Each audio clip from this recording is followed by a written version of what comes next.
नमस्कार दोस्तों, स्वागत है आप सभी का आपका अपने चैनल वीके ऑनलाइन क्लास में।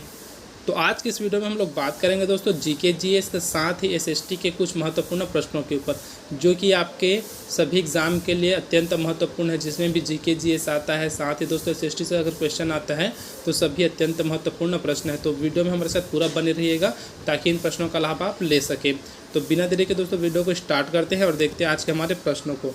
तो पहला प्रश्न है, पृथक छत्तीसगढ़ निर्माण हेतु तत्कालीन मध्य प्रदेश विधानसभा में शासकीय संकल्प कब पारित किया गया? तो कौन से सन में पारित किया गया दोस्तों? ऑप्शन ए दिया है 2000, ऑप्शन बी दिया है 1997, ऑप्शन सी दिया है 1994 और ऑप्शन डी दिया है 1998। इसका जो आंसर हो जाएगा दोस्तों वो हो जाएगा ऑप्शन डी 1998 को क्या किया गया था? तो शासकीय संकल्प पारित किया गया था। कहाँ किया गया था? तो तत्कालिक मध्य प्रदेश विधानसभा में, इसको याद रखिएगा। अगला प्रश्न है, मोहला मानपुर अंबागढ़ चौकी राज्य के 29वें जिले के रूप में अस्तित्व में कब आया? तो कब आया दोस्तों? ऑप्शन ए दिया है 3 सितंबर 2022, ऑप्शन बी दिया है 9 सितंबर 2022, ऑप्शन सी दिया है 2 सितंबर 2022 और ऑप्शन डी दिया है इनमें से कोई नहीं। तो क्या हो जाएगा इसका आंसर दोस्तों? ऑप्शन सी हो जाएगा, अर्थात 2 सितंबर 2022 को यह अस्तित्व में आया। अगला प्रश्न है, भारतीय मानक समय रेखा छत्तीसगढ़ के कितने जिलों से गुजरती है? ठीक है, ऑप्शन ए दिया 7 जिला, ऑप्शन बी 8, ऑप्शन सी है 9 और ऑप्शन डी इनमें से कोई नहीं। तो कितने जिले से गुजरती है दोस्तों? तो इसका जो आंसर हो जाएगा वह हो जाएगा ऑप्शन ए, अर्थात 7 जिलों से यह गुजरती है।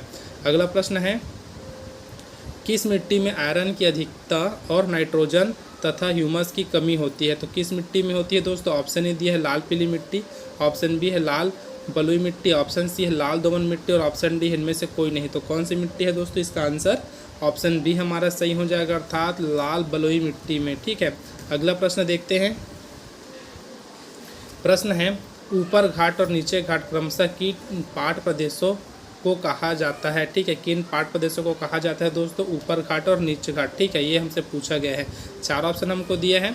ऑप्शन ए में दिया है सामरी पाठ और जसपुर पाठ, ऑप्शन बी दिया है जसपुर पाठ और सामरी पाठ, ऑप्शन सी है मैन पाठ और लहसुन पाठ और ऑप्शन डी लहसुन पाठ और मैन पाठ। तो किसको कहा जाता है दोस्तों?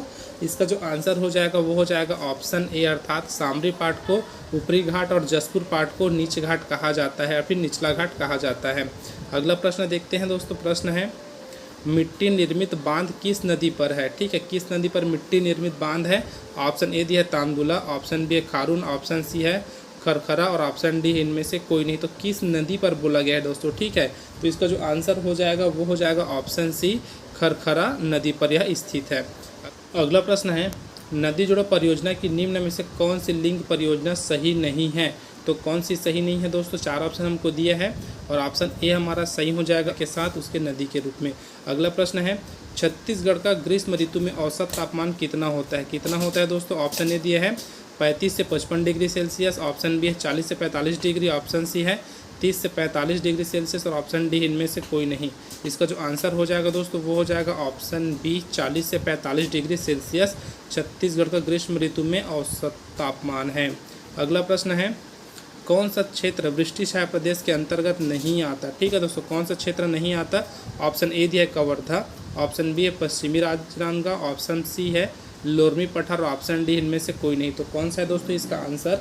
इसका आंसर हो जाएगा दोस्तों ऑप्शन डी, इनमें से कोई नहीं है। ठीक है, अर्थात तीनों क्या होते हैं? तो वृष्टि छाया प्रदेश के अंतर्गत आते हैं। अगला प्रश्न है दोस्तों, राज्य में सीमांत एवं लघु कृषक श्रेणी के परिवार हैं तो कितने हैं? अर्थात प्रतिशत में पूछा गया। ऑप्शन ए है 76%, ऑप्शन बी है 82%, ऑप्शन सी है 85% और ऑप्शन डी इनमें से कोई नहीं। तो क्या हो जाएगा दोस्तों? इसका आंसर जो है वो हो जाएगा ऑप्शन बी, अर्थात 82%। अगला प्रश्न देखते हैं। प्रश्न है, आर्थिक सर्वेक्षण 2021-22 के अनुसार राज्य में धान उपार्जन केंद्रों की संख्या कितनी है? तो कितनी है दोस्तों? ऑप्शन ए दिया 2311 अर्थात 2311, फिर अगला है 2484, फिर है 2514 और ऑप्शन डी है 2215। तो क्या हो जाएगा इसका आंसर? इसका आंसर जो है दोस्तों वो हो जाएगा ऑप्शन ए, अर्थात 2311। अगला प्रश्न है, राज्य में आदर्श मंडियों की संख्या कितनी है? तो कितने आदर्श मंडी है दोस्तों राज्य में बोले, अर्थात पूरे छत्तीसगढ़ की बात की जा रही है। ऑप्शन ए है 7, ऑप्शन बी है 5, ऑप्शन सी है 8 और ऑप्शन डी इनमें से कोई नहीं। क्या हो जाएगा इसका आंसर? तो इसका आंसर है दोस्तों हो जाएगा ऑप्शन बी, अर्थात 5 आदर्श मंडी है छत्तीसगढ़ में। अगला प्रश्न है, राज्य में कितना प्रतिशत वृक्ष आवरण है, तो कितना प्रतिशत वृक्ष आवरण है दोस्तों? ऑप्शन ए दिया है 4.96, ऑप्शन बी दिया 3.96, ऑप्शन सी दिया 4.56 और ऑप्शन डी दिया इनमें से कोई नहीं। तो दोस्तों इसका आंसर आपको कमेंट बॉक्स में कमेंट करके बताना है कि इसका आंसर क्या होगा। अगला प्रश्न देखते हैं, राज्य में वन प्रशासन के संबंध में निम्न में से सही नहीं है, तो कौन सा सही नहीं है दोस्तों? ये पूछा गया है। सहायक वन परिक्षेत्र जो 875 बताया गया है, वन परिक्षेत्र 320 है, वन मंडल 34 और उप वन मंडल 82। तो कौन सा सही नहीं है दोस्तों, ये हमसे पूछा गया है। और इसका जो आंसर हो जाएगा दोस्तों वो हो जाएगा ऑप्शन ए, अर्थात सहायक वन परिक्षेत्र की जो संख्या है वह 875 नहीं है। अगला प्रश्न है, लेम्बरू एलिफेंट रिजर्व में कौन सा क्षेत्र शामिल नहीं है, तो कौन सा क्षेत्र शामिल नहीं है? ऑप्शन ए दिया Korba, option B Surguja, option C Katghora और ऑप्शन डी इनमें से कोई नहीं। तो कौन सा क्षेत्र शामिल नहीं है दोस्तों इस रिजर्व में, ये पूछा गया है। और इसका जो आंसर है दोस्तों वो हो जाएगा इनमें से कोई नहीं, अर्थात तीनों जो कोरबा, सरगुजा और कटघोरा है तीनों इस रिजर्व के अंतर्गत आते हैं। अगला प्रश्न है, बलौदा बाजार में स्थित राजा देवरी निम्न में से किस खनिज हेतु प्रसिद्ध है? ठीक है, तो किस खनिज हेतु प्रसिद्ध है दोस्तों? Option A bauxite, option B है डोलोमाइट, ऑप्शन सी है चूना पत्थर और ऑप्शन डी है सोना। तो किसके लिए यह प्रसिद्ध है? तो ऑप्शन डी यहाँ सही हो जाएगा दोस्तों, सोना के लिए यह प्रसिद्ध है। अगला प्रश्न है, देश में चूना पत्थर भंडार में छत्तीसगढ़ का योगदान है, तो कितना प्रतिशत योगदान है दोस्तों देश में बोला गया। ठीक है, तो कितना प्रतिशत योगदान है? ऑप्शन बी हमारा सही हो जाएगा, अर्थात 11.70% योगदान है देश में चूना पत्थर में छत्तीसगढ़ का। अगला प्रश्न है, वित्तीय वर्ष 2020-21 में राज्य के गौड़ खनिज राजस्व आय में कितने प्रतिशत की योगदान है, तो कितने प्रतिशत का योगदान है? 4 ऑप्शन हमको दिया है, 5, 3, 6 और 4। तो इसका जो आंसर हो जाएगा दोस्तों वो हो जाएगा ऑप्शन बी, अर्थात 3%। अगला प्रश्न है, राज्य में लघु औद्योगिक क्षेत्र के अंतर्गत शामिल है, तो कौन सा शामिल है दोस्तों? इसका जो आंसर वो हो जाएगा ऑप्शन सी, लखनपुरी। अगला प्रश्न देखते हैं, प्रश्न दिया है दोस्तों, बालकों में उत्पादन किस वर्ष से प्रारंभ हुआ, तो किस वर्ष से प्रारंभ हुआ है? ऑप्शन ए दिया है 1965, ऑप्शन बी दिया है 1968, ऑप्शन सी दिया 1975 और ऑप्शन डी दिया 1978। क्या हो जाएगा इसका आंसर? तो इसका आंसर जो हो जाएगा दोस्तों वो हो जाएगा ऑप्शन सी, अर्थात 1975 से। अगला प्रश्न है दोस्तों, राज्य सरकार की सौर ऊर्जा नीति प्रभावशील रहेगी, कब से कब तक प्रभावशील रहेगी, ये हमसे पूछा गया है। 4 ऑप्शन हमको दिया गया दोस्तों, ऑप्शन डी में दिया है इनमें से कोई नहीं। तो इसका आंसर देखते हैं डायरेक्ट। इसका आंसर जो है दोस्तों वो हो जाएगा ऑप्शन बी, जिसमें दिया है 2017 से 2027 तक। ठीक है, ऑप्शन बी हमारे इसका सही हो जाएगा। अगला प्रश्न देखते हैं दोस्तों, प्रश्न है, बस्तर के देवता डूमा देव हैं। ठीक है, तो क्या है दोस्तों? ऑप्शन ए दिया पितृदेव है, ऑप्शन बी है मातृदेव है, ऑप्शन सी है भातृदेव है और ऑप्शन डी है इनमें से कोई नहीं। तो क्या हो जाएगा दोस्तों? इसका जो आंसर हो जाएगा वो हो जाएगा ऑप्शन ए, अर्थात पितृदेव है। ठीक है, तो बस्तर के जो देवता है डूमा देव वो क्या है? तो पितृदेव है। अगला प्रश्न है, माओ पाटा नृत्य में किस देवता की पूजा की जाती है, तो किस देवता की पूजा की जाती है? ऑप्शन ए है लिंगोपेन, ऑप्शन बी है अंगादेव, ऑप्शन सी है सिरहादेव और ऑप्शन डी है कोंडदेव। तो किसका आंसर क्या हो जाएगा दोस्तों? जो इसका आंसर हो जाएगा वो हो जाएगा ऑप्शन सी, अर्थात सिरहादेव की पूजा की जाती है।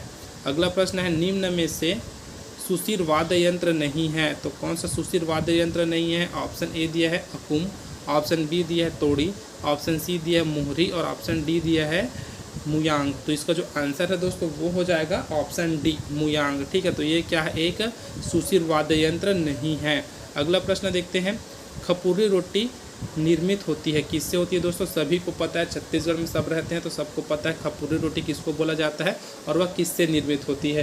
तो इसका आंसर बताने की ज़रूरत नहीं है दोस्तों, इसका आंसर आप लोग कमेंट बॉक्स में कमेंट करके बताइए, क्योंकि यह रोटी हर किसी के घर में बनती है, चाहे छत्तीसगढ़ से रहे या फिर छत्तीसगढ़ से बाहर की रहे, सबके यहाँ ये रोटी बनती है। तो इसका आंसर आपको कमेंट बॉक्स में कमेंट करके बताना है।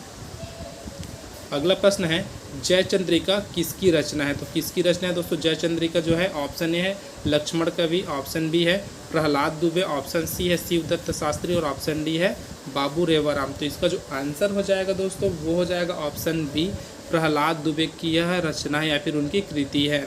अगला प्रश्न है, कनवा संधि के रचनाकार है। ठीक है, छत्तीसगढ़ी शब्द है दोस्तों कनवा संधि। ठीक, तो इसका रचनाकार कौन है? इसके रचनाकार पूछा गया है तो इसका जो आंसर है दोस्तों वो हो जाएगा ऑप्शन डी। ठीक है, कौन हो जाएगा?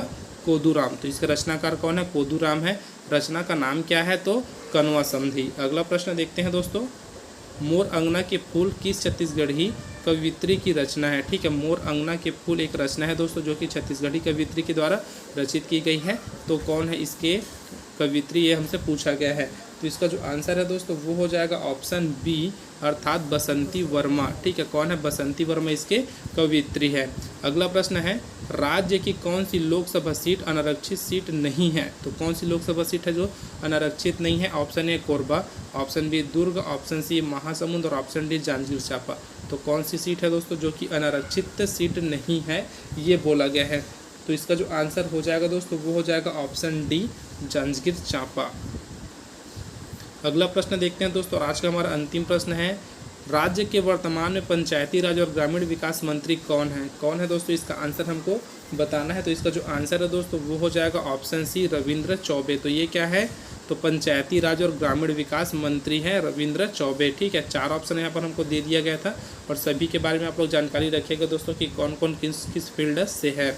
तो मिलते हैं दोस्तों अगले वीडियो में इसी के दूसरे पार्ट के साथ, जिसमें हम लोग अगला 30 क्वेश्चन देखने वाले हैं। वैसे करके हम लोग टोटल 5 वीडियोज़ का देंगे दोस्तों, जिसमें हम लोग टोटल 150 प्रश्न देखेंगे इस सीरीज़ में। तो दोस्तों अगले वीडियो के लिए चैनल को जरूर सब्सक्राइब कीजिएगा और बेल आइकन को प्रेस करना ना भूलिएगा, ताकि जैसे वीडियो अपलोड हो आपको नोटिफिकेशन मिल सके। अब मिलते हैं दोस्तों अगले वीडियो में, तब तक के लिए जय हिंद।